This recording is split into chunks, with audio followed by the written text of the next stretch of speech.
It is not my day today. Because I came here and my hard drive crashed in the meeting downstairs, so I went to get another one, and this is what's going on. Oh my God. So you have to go down to get a new computer and then this is what's happening. Yes. I have a sub, but your faces aren't showing. Let's do this. Oh. Ready? I said I have us up, but your faces aren't Okay. Welcome to the Texas Real Estate Show, and here we are on this bright and sunny Thursday morning over in Houston, Texas. How are you doing this morning, girls? Are we doing okay? How's the lone girls? I'm doing somewhat okay this morning. Corney's having a bit of a bad day, but my friend Courtney, I feel Yeah, bad for I feel like there's just a little rain cloud over my head today. Corney's having a few technical issues this morning. Her computer went down and she went to a local store to get a brand new computer, and she can't get it to function properly. So Not function properly. Can't get it to turn on at all. So don't worry, that's the story of my life. Oh my God. Anyway, so this morning we're going to talk about the most common pitfalls that people will go through when they purchase a home. And I'd like to go into it in some sort of detail. Buying a home, to me, is a very emotional process, unless you're an investor, where you're purchasing the home for a different reason, because as an investor, you buy the home for cash flow and some sort of return on your investment. In the first couple of years, don't expect a high rate of return, because the longer you hold that investment as a real estate investor, then the more over time you're going to get back on that investment. But as a homeowner, when you go into that home, it is a very, very emotional process. I've had people that wanted to buy a home because they like the kitchen. I even had one I've had one homeowner that wanted to buy a home because it had a red door. And they liked the red door so much. And I said, well, couldn't we perhaps find another property? And then I'll get one of my contractors to paint that door red. And it wasn't really the best house, it wasn't in a bad area, but it just goes to show how emotional people can be. They'll walk in, and normally it's the wives that are really wives, mistresses, girlfriends, who are normally the controlling part, the decision maker of that process. I have to disagree with you on that one. I'm telling you, it's the women that normally make the decisions on. I disagree on that. You disagree that the women make the decision? Oh yes. I will agree that the women are always the one to turn in their paperwork on time. Well, that might be the case, but when it comes out to showing the house, normally it's the women in the house that deal with whether they like how the house is designed and how they like it. It's the men that normally look about whether they can afford it or not. I guess you could say that, but you got to think, nowadays, sometimes it didn't used to be like it used to be, where the woman would stay home 24/7 and cook and clean. So it's kind of 50-50 on decisions now. Really, because most of the time the woman is working. Usually you're getting a house cleaner in there. Right, Laura? Do you have a house cleaner? You do it yourself. Not yet. I need one. I need to win the lottery so I can get one. So, when buying a home in Texas, let's talk about the first point, which is not knowing what you can and what you can't afford. So I'm basically going to hand that over to the loan ladies. If you'd like to take that further. How do you think the best way of working out what you can and you can't afford is? What advice have you got for potential home buyers? So you have to have a realistic monthly budget, because at least in the last few days, with everything, prices going up, rent going up, prices of food, prices of gas. And so I don't think people are really being realistic to when it comes to buying a home. So I still get the calls where I want to buy a house of $300,000, but I don't want my price to be, my monthly budget is $1,800. Well, there's just no realization there. Yeah, a lot of. Or I want to buy a house, and my payment has to be $900. Like, yeah, maybe 20 years ago, but not at the present time. Yeah, and when you're buying a house, a lot of people don't put into consideration those insurance and taxes. Hopefully y'all are picking a really good loan officer, because both me and Laura ask, hey, what is your monthly budget? And when they go out house shopping, I'm sending them those quotes of about how much that house in particular, their monthly payment's going to be. Because I know, I've seen a lot of loan officers that will just give these approvals out for $350, $300, and not have that discussion with them. And then they get under contract, and then come to find out later down the line, they find out their payment is way higher than what they thought it was going to be. Well, the thing that I just want to add to this, and I want to add it from personal experience, is my son, who's 25 now, has discussed to me about me buying him a house because he's paying rent to somebody else at the moment, him and his girlfriend, and they're paying like $1,500 a month rent. Mm-hmm. But his idea is that, hey Dad, why don't you buy us a house and then we can rent the house from you? Well, in theory that's good, but I said to Jack, if I buy a house, I'm going to want to cover my expenses. Yeah, Mm-hmm. because All right. you're He taking. only wants to pay $1,400, $1,500, but by the time I buy another house and I invest in the property and everything, I'm looking at a monthly cost of $1,800, $1,900, and I'm not going to do that. Yeah, and You you're know, taking you on can't the expect to rent. responsibilities. If you're going to expect to buy, you've got to pay that little bit more, and I say to everybody that when you rent, it's 100%, you're on 100% interest, so it's something that we're still working on, but unfortunately I can't see it happening the way that in his head that he's got it well. I can go up to 1,500 now we're at. Well, then you better start shopping for houses that are $90,000. So, and there's not many of them around at the moment. Yep. So there is an area that I'm looking for at the moment for some potential investment properties. So, but anyway, knowing what you can afford is, I think, and really, I think it's from a real estate agent's point of view. The pushback that I've had from clients is when I say to them, look, you need to go and get approved by Laura or Courtney or whoever, is, well, why do I need to get approved because I haven't found a house that I like yet?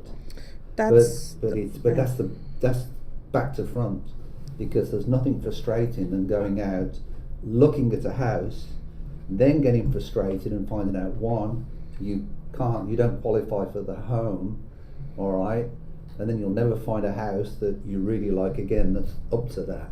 Yeah, they'll always compare those standards. They will.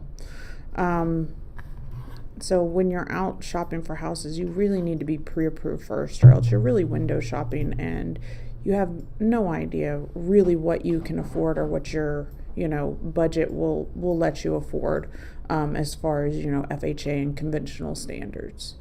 And then also, the faster you get to the loan officer is the faster you're going to find out. My philosophy is always, hey, if I can't get you qualified now, I'm going to get you a plan to get qualified in the future. So I'm going to make sure that, hey, this is what's wrong, this is what needs to be fixed, so that they're one step ahead and trying to get it corrected so that they can get pre-approved a little bit later. And if they go out house shopping, find the house they want, and then, boom, something's on there that we can't get them approved for, but realistically it would only take a month or two to fix, well, they're just going to have to wait even longer. Mm-hmm. Would you just explain quickly the two different types of pre-approval and approval? So, pre-qualification, and there's a lot of, misunderstanding what a pre-qualification is and what a pre-approval is. So on the pre-qualification is just pretty much it's just a surface level or a 10-foot view of your credit report and probably one paycheck, right? So it's just surface level. So there's no debt to income ratio. So there's no on debt that? to income ratio, meaning, for example, this particular person has not looked at everything that you owe or pay a month, and has not had that conversation of how much you really make throughout the year, right? Or have made throughout the last 2 years. And that's a pre-approval?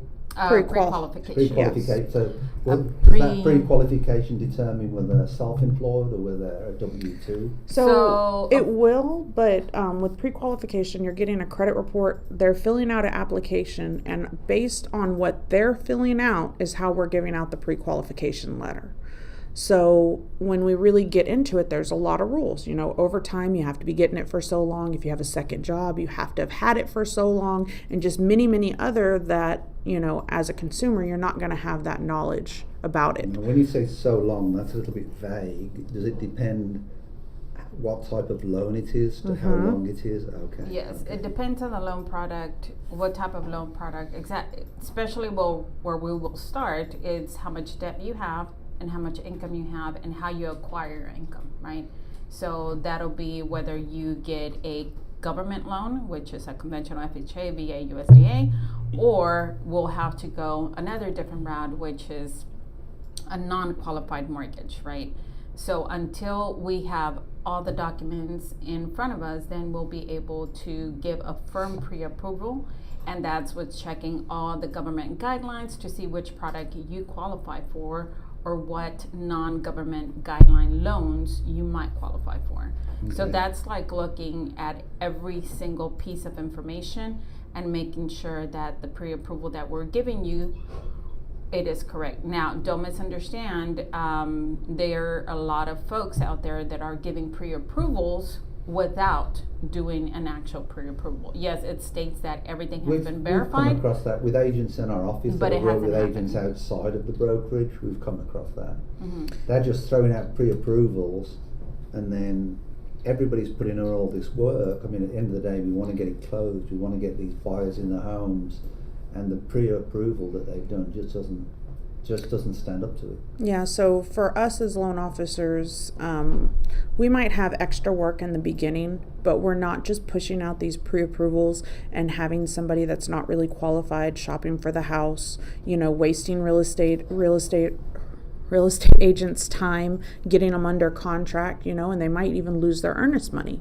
So we make sure to get all those documents up front, run it through our system, make sure that they're approved before we send them out shopping. We want to have those good approval letters. We want to have good closing rates. We don't want bad pre-approvals out there where it's basically wasting the real estate's time and devastating the buyer themselves as well. And then another conversation that I always have with my buyers is, you know, be as honest as possible as you can with everything that I'm asking, because I'm on your corner and I'm trying to help you buy a house. Even the bad news. The bad news is more important than the good there's news. also no judgment on this side of how you've done. I don't care if you go to Starbucks every day. I don't care if you go to McDonald's every day. I don't go if you go out drinking every weekend. Yes, those are points. So like on my end as loan officers, we actually have, it's a no judgment zone regardless of what your financials look at the present time. Our job and our commitment is to educate you or educate the buyer and tell them this is where you stand, this is how much you can get approved, this is where we move forward, or this is the plan of action to get you to the touchdown. Yeah, we're really kind of like the lawyers for our buyers. Okay. We are the middle in between the underwriter. So we try to, you know, make everything look good for the buyer and, you know, really try to put that paperwork together so that you're getting those clean approvals from those underwriters. One of the things that I just want to point out to somebody is when you purchase a home, it really is a team effort. It is a team effort. It's a very big team For it to effort. be done properly, it's a team effort. Mm-hmm. There, you know, you've got to get yourself a good realtor, not just any realtor. Get yourself a good one, because you deserve the best. You know, because they're a family member doesn't make them a good realtor. That just makes them a family member, and that's what it drives me nuts. Well, I'm using a family member. Well, I hope they do you a good deal, because if they're not selling 12, 24, we've got agents in our office that sell 50 properties a year. And then the other part that I want you to just explain to our viewers today is, what's the difference between a qualified and a non-qualifying mortgage? Do you want me to? God. So a qualified mortgage is going to be the ones like the conventional, FHA, VA, and USDA loans. When you go non-qualified, you're not having these government-backed loans. These are going to be your private lenders. So it's going to be it's going to be, small businesses that are funding this. So when you're non-QM, they can make their own rules. They're not held by these guidelines that the government has made. So you can really sometimes, we get really creative when we get with these loans. They might have a slight higher interest rate, but they're a great alternative if you don't qualify for the conventional FHA regular loans. What I'm going to sound is really crude. Go ahead. All right, but if somebody uses a non-qualifying mortgage, does that leave them more open to, putting it very politely, being screwed? No. So Like screwed in a sense of Financially? no, we do this a lot for self-employed borrowers, and Which- yeah, and as they do their taxes, they have a lot of write-offs, right? And sometimes that puts them in a position where they don't qualify for the regular conventional mortgage. So instead of, claiming more on their taxes and having to pay, 15, 20 grand towards the IRS, what's 1% or so higher in an interest rate? So sometimes it makes more sense to do the non-QM. Now, we work with very good lenders that are not like that. They have their own servicing departments and everything else. If you go to, So what you're really saying then, if it's a non-qualifying mortgage, the interest rate might be a little bit higher, but perhaps it's a little bit easier to qualify. right, absolutely. If you're It's easier self-employed or, okay, well, I mean, we even have a product right now that they don't look at your income. They don't look at your debt. All they want to know is that you have a good credit score and that you can at Reserves. least put 20% down and you have reserves. That's it. 6 months reserves on a property? It's 12 to 12 months, 24 12 depending on to the credit 24. score. But I mean, that's amazing for somebody that really needs a house and maybe they have a second job that they don't claim Doesn't on their include- taxes. Doesn't include investment properties? It includes primary and secondary homes. So I could buy a riverfront home and use it as an Airbnb and visit it once a year. Technically, Yeah, as a second home, it second needs to home, be yes, available you to can do you. that. hmm okay. No long-term rentals on Not the that I second homes. wouldn't, but I'm not into all the mosquitoes. But But to answer your question, a non-qualified mortgage loan, no, the person is not going to get. they're not going to get a It's hard, not a harder deal. negative. It's not a. It's not in a negative way. It's just an alternative to finance a home, which And I just want to say to everybody, if you can't get that financing and you can't get, that's the most important part, is getting the financial side of it right and making sure that you finding that agent, that special agent, not necessarily a family member who, but get somebody who is a good real estate agent that can actually get, That's knowledgeable and up to Well, date. there's a process that we are taught from the Texas Real Estate Commission that we have to go through, whether it be inspections, surveys, and all the different things that go through that process. So that's why you really need yourself a good real estate agent that knows the area as well. I think is always a good advantage to get yourself an agent that knows the area. One of the things I just want to touch on, there's a lot of buyers that want to skimp on the inspection. As an investor, I have bought some properties where I haven't even walked the property and I haven't even got an inspector in there, because I bought it for a price that was way under market. But to be put in hindsight, for somebody that's going to buy a house to live in it, you should always get an inspection. Now, back to what I told you about TREC, it is a TREC rule that real estate agents are supposed to suggest 3 inspection companies, and as the buyer, you're supposed to check one off. There's a few different reasons why you want to get an inspection. I understand that from an inspector's, from an investment point of view, especially if you're buying it so cheap. But as a normal everyday buyer, do they have that money saved up to, we just went into here and there's $30,000 worth of damage that we didn't know about? Absolutely.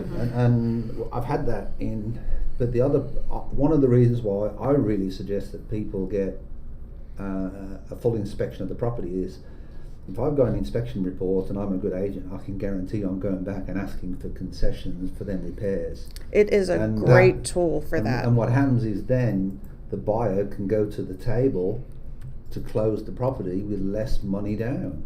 Yeah, and then there's also a third reason. I don't know if everybody knows about that, but usually when you purchase your home, you usually get a home warranty afterwards, right? Most of the time. So if you do get that home warranty and something goes wrong, sometimes they'll say, this is a pre-existing condition. It was already there before you got your warranty. Well, if you have that inspection report and it does not state on there that there was a problem there, you can actually still get it covered. They will override it. So that's another thing to kind of, be in your corner and help you out. I don't know if you know, but home inspection companies are now under the umbrella of the Texas Real Estate Commission, which will make them behave a little bit more, I think. And then one of the other mistakes that people make is people don't consider, the entire neighborhood. They only consider part of the neighborhood. I actually have a question. What is the difference between an appraisal and an inspection? Okay, an inspection is for the condition of the property. Mm-hmm. An appraisal is the value of the property, all right, in relation to other properties in the area. Yeah, it's going to give you the appraisal is going to give you a valuation of the property, but it's not going to look to see if there's really any big issues. They're just going to walk around just with their eyes, and see if anything is really big sticking out, then they might make note of it. For an inspection, somebody's going to go in there, they're going to be going in your attic, they're going to be looking through wiring, making sure plugs work, making sure sinks works, making sure, stuff isn't overflowing or leaking underneath the sinks. That's really for your buyer to protect them and try to see if there's any problems that they are going to see maybe in the future, because they'll even check dates on, like the appliances and your AC to tell you, hey, this is already 10 years old, probably going to need a new one later. The appraisal does not say that on there. One of the things as well with inspections that people need to understand is the codes, the City of Houston codes or your local codes are increasing every year. So if you've got a house that's built in 1972, there's going to be more codes that are not up to standard for the modern day codes. Mm-hmm. So from an agent's point of view, sometimes it's a good thing to mention to the people buying the home, look, when you get this inspection report, it's not going to be squeaky clean, because a lot of examples, and I'll give you a few examples now where it's changed over the years. I've been in the business 20 years. One of the changes that was made in the last 4 years was Federal Pacific people was putting in electric boxes from, I think it was Federal Pacific was the name of the company. Now the City of Houston have come out and basically said to a lot of communities that you've got to update them Federal Pacific boxes, and they are not cheap for you to fully update your electric box at your house, So yeah, there are a couple of $100, and then the installation itself to hire somebody, with the certification, that's Absolutely. another couple thousand. And I think one of the other things is, if you're using a good agent, as I said, a real estate agent should have a good team. And part of that team is obviously the loan officers. But for example, say you do the inspection, it comes back, well, there's a problem with your roof, you know. There might be 2 years left on the roof because the shingle has gone from the top. Then, you'll find that as you go through the process, their red flags are going to come through. Aren't they? When you go through the loan process, when you go through the inspections and the appraiser, there will be red flags that will come up. And that's where I think that really it's so important to to work as a team, to get it to it's not just about the commissions. Sometimes you're even better, to be perfectly honest, just walking away from the deal. But I don't think you're going to. It's very difficult to find the perfect property. Mm-hmm. It really is. But what you can do is buy yourself a sensible property that's in your budget, that's affordable. That I think it's important. It's like there's a difference between wanting and needing something, and that is the buyer's decision. That do you want it or do you need it? I also like to think as well on the buyer's perspective, some that haven't, maybe first time home buyers or stuff, they'll go into a place and be like, oh, this is nice. Oh, but we can fix this later, or we can do this later. Make sure, talk to your real estate agent, get a quote when you get under contract to see how much that's actually going to be, because sometimes the buyers don't really realize how much money it's going to take to make it the way that they want. Well, that's one of the reasons why I said, work as a team.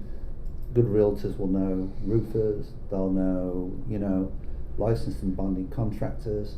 And one of the other things I just wanted to sort of mention to people is, and this happens in so much, I'll put an article in Discord, is, you'll get a lot of people say, well, a lot of sellers that will say the entire property is being sold as is.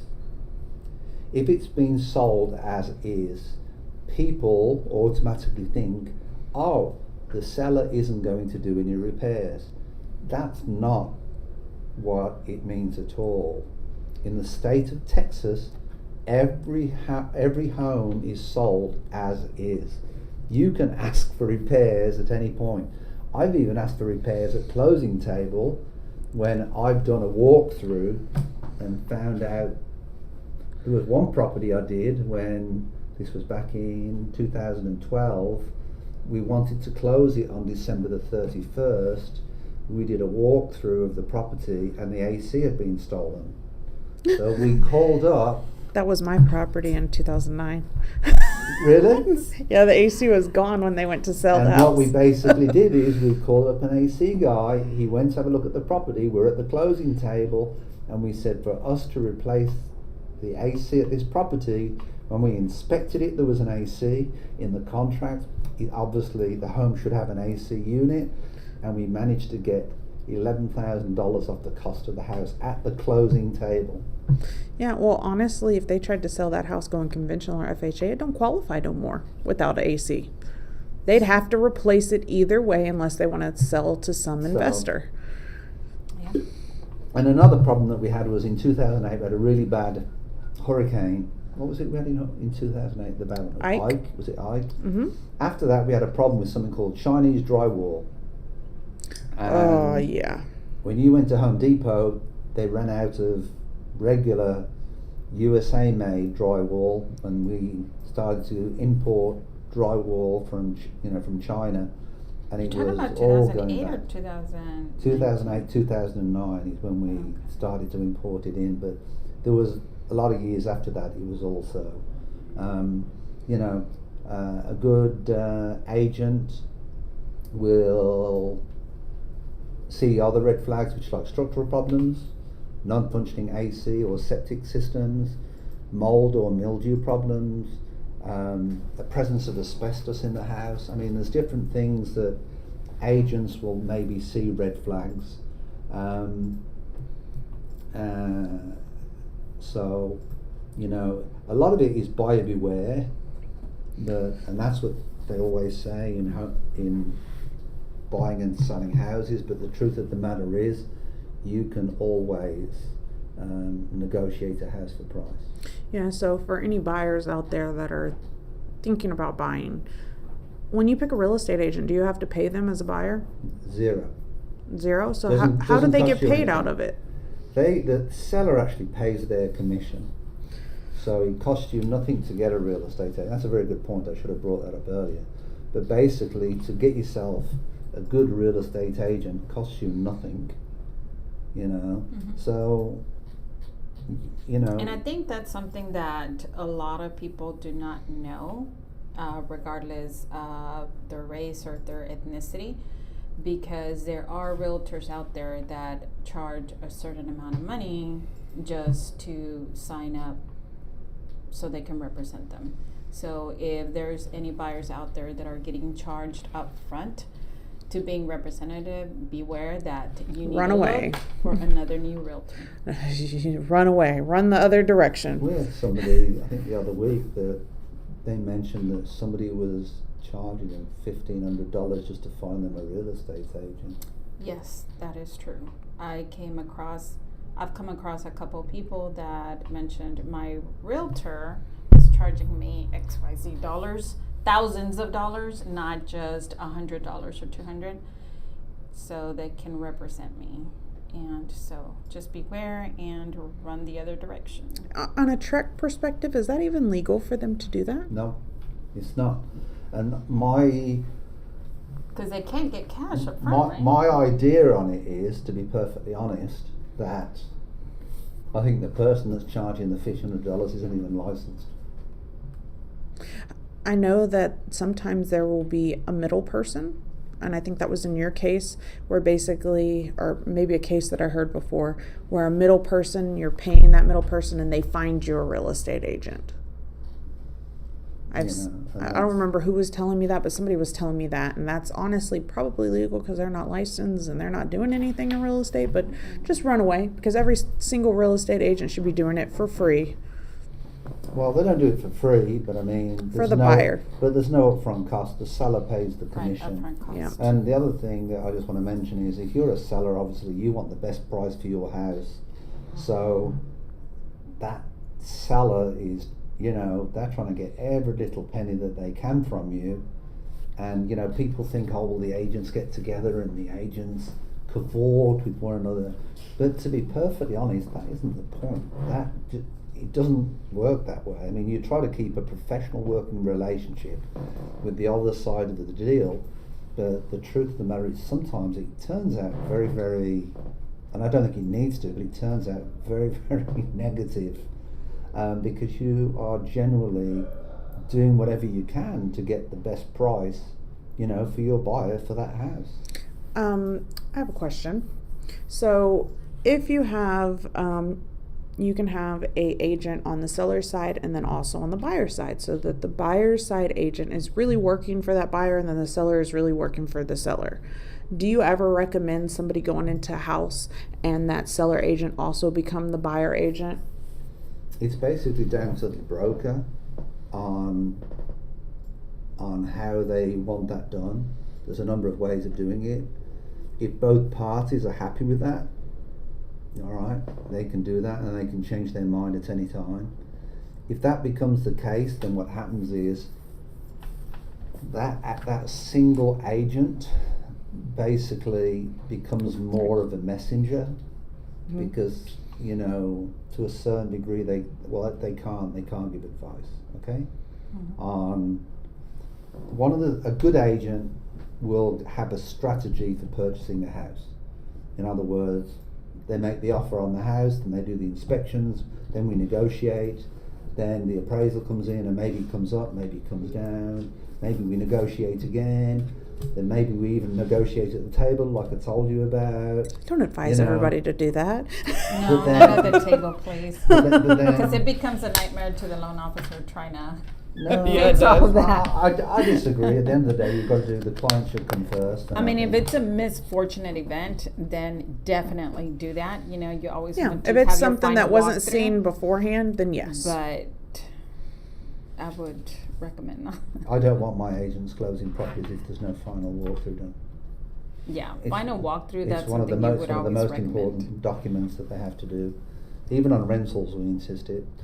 And then the other part, with going back to the original question, which is the intermediary, is you can have what they call a broker-appointed intermediary, where the brokerage as a whole does not allow one agent to do both sides of the deal, but what they will do is the broker will appoint an agent in the brokerage to represent the seller. So you've got that distance in between. And my honest answer is, I think how I prefer to deal with that, and I've done this a number of times, many times to be perfectly honest, is I've spoke to the seller and the buyer in an intermediary situation. I've explained to them what their options are. I've even put it in an email to confirm it, that we've had this conversation, and is this what you want? And I would say 50% of the time somebody has said, I want another agent, and 50% of the time somebody said, no, it's okay, you know, I'm okay working it out. And on another note, which is a little bit of a sore subject that kind of goes along with that, what about these buyers that are going into these new builds? Buyers that are going into these new builds. I think they should always, you know, contact an agent and don't go into any of these builders to select a house without an agent. Well, I think first of all, what we need to do is to understand what your question is really going. Okay. What buyers have to understand is when you go into a new home, the person you speak to is not a licensed real estate agent. They are an employee of the builder. All right, so they have an inactive license, so they might have been a real estate agent in the past, and they are speaking to an employee of the builder. What does that mean? That means that really they don't have to tell you the full truth because they're an employee of the builder. Now, I'm not saying every builder's a dog. No. All right, but there are some builders out there that are real dogs. And we had an instance once where we made an offer on a brand new house, and the house hadn't been built. It was in the Heights. In all the plans, in everything we had, it was a 3-story house, and there was 2 air conditioners that should have been put in. We got to closing, we did the walkthrough, and there was only 1 air conditioner. And the builder turned around and said, I'm not putting in another AC, you take it or you leave it. That just means it's going to be freezing downstairs and super hot upstairs. So that's what I say to everybody, be very careful. When you go to a new builder, I always recommend, and what I'd also tell you is also be very careful. If somebody who works in a new builder community recommends a real estate agent, buyer beware. Yes, I agree. Because that can also have its implications. I think the buyer needs to go out, do their research, find even, you know, I think there's a difference between independent brokerages and franchise brokerages, because as a franchise brokerage, we have to answer. I own my franchise, but I have to answer to Century 21 on a corporate basis, and it's the same with a lot of the other first-class brokerages out there, the Coldwell Bankers, Martha Turner Sotheby's, you know, Keller Williams. I think they've got some great agents out there, and you know, to be perfectly honest, even if you have to call the broker, sometimes I even suggest calling the broker, see if the broker will even return your call, because if the broker doesn't return your call, then don't use that brokerage. It's an interesting philosophy. Because if he's not going to answer your calls, or his agents, because there's some brokerages out there that have they're actually mentored, believe it or not, that they don't want to communicate through telephone. They only want to communicate through text and email. But to me, I want to speak to somebody to find out, one, if they're wasting my time, because I might not be the best agent for that particular person after speaking to them. Mm-hmm. Yeah. So I would rather speak to them. That's why I have no problem contacting me. They can call me anytime. If they're looking for a particular area, then I would recommend, one of our best agents in that area. Yeah. You just have to remember, on a new build, once again, that employee is working for the builder that's going to be looking for the builder's best interests. And that also goes with a lot of builders have builder lenders. They have their own lenders. They are also employed by the builder. They're going to be looking out for the builder. So you really have to bring an agent with you that is on your side, that's going to be looking out for your best interest, instead of somebody that's working for somebody else that is literally, in their best interest instead of yours. Uh-huh. Mm-hmm. I agree. Anyway, I think that's been a pretty informative Texas real estate show this morning. Mm-hmm. Please, excuse me, please like, subscribe, and if you have any comments, please post them in the chat, and we'll see if we can get back to them. Do you have anything else you want I to need do? a lot of prayers that my computer will work. For this Technical week, difficulties. For this week, I appreciate your time. I think we've had I think it's been very informative for the Texas Real Estate Show this week. I want to thank the loan ladies. How can we get hold of you? Courtney, how can we get hold of you? We're going to try with the phone at 832-409-7908 because my email's a little out of right Well, now. give your email anyway. I'm sure you'll sort your computer. I will sort it out. It is Courtney at lspmortgage.com. And Laura? That would be 832-274-9841 or Laura at lspmortgage.com. As I said, my name's Stephen Williams. I'm host of the show. My direct number is 713-550-0096. Or you can contact me through regular social media, Facebook, or whichever way you want to contact me on. I'm out there, and just reach out. I appreciate you tuning into the show. We look forward to seeing you all next week. And to Kay, thank you very much for your time. All right. Have a good week, and